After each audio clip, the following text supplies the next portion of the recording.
hablar sobre la sal contaminada con arsénico que fue detectada en nuestro país y que generó la preocupación de la gente a través de las redes sociales y los sistemas de mensajería como WhatsApp. Desde el Instituto Nacional de Alimentación y Nutrición, INAN, señalan que la concentración de este metal en la sal puede producir varias enfermedades, entre ellas cáncer. Por lo pronto, el Ministerio de Salud retiró de circulación 14.000 bolsas de sal contaminada. La sal procedente desde Salta por la empresa Besal con lote 121016 contenía altos porcentajes de arsénico de acuerdo a los estudios revelados por el Instituto Nacional de Alimentación y Nutrición. A consecuencia de dicha intervención, a través de las redes sociales, algunos mensajes advertían sobre la supuesta comercialización de la sal con arsénico por parte de conocidas empresas envasadoras de nuestro país. Sin embargo, desde el INAN confirman que el lote en infracción fue sacado de circulación, por lo que dichas publicaciones carecen de veracidad.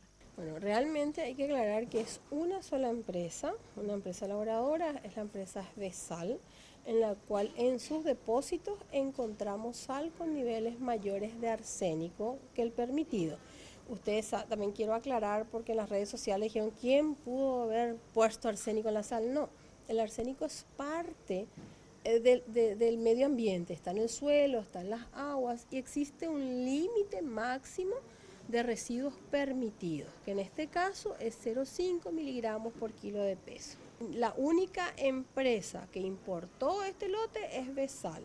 Besal vendió fundamentalmente para la industria, para las curtiembres en este caso fundamentalmente, y una parte se vendió para la industria alimenticia, pero se retiró antes de que se procese. Ninguna de las marcas que se menciona en las redes sociales se le puede atribuir que tengan la sal con alto contenido arsénico. El lote contenía el doble del límite de arsénico permitido, por lo que se considera dañino para la salud. No obstante, la ingesta para que esto ocurra debería darse en importantes dosis o por un prolongado lapso de tiempo para que pudiese generar males como el cáncer. Para que se produzca una intoxicación aguda, las cantidades tienen que ser monstruosas, o sea, tengo que terminar consumiendo 10 kilos de sal. Si este consumo es, digamos, diario de este lote contaminado en pequeñas porciones. Estamos hablando de puede producir una hepatitis a largo plazo, ¿verdad? Y también puede producir cánceres. Lo que más nos preocupa es eso, ¿verdad?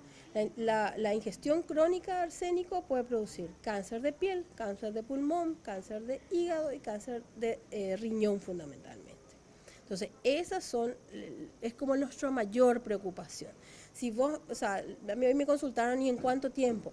Eso es imposible de determinar porque todos los estudios en que hablan de que induce a la aparición de cánceres son estudios hechos en animales.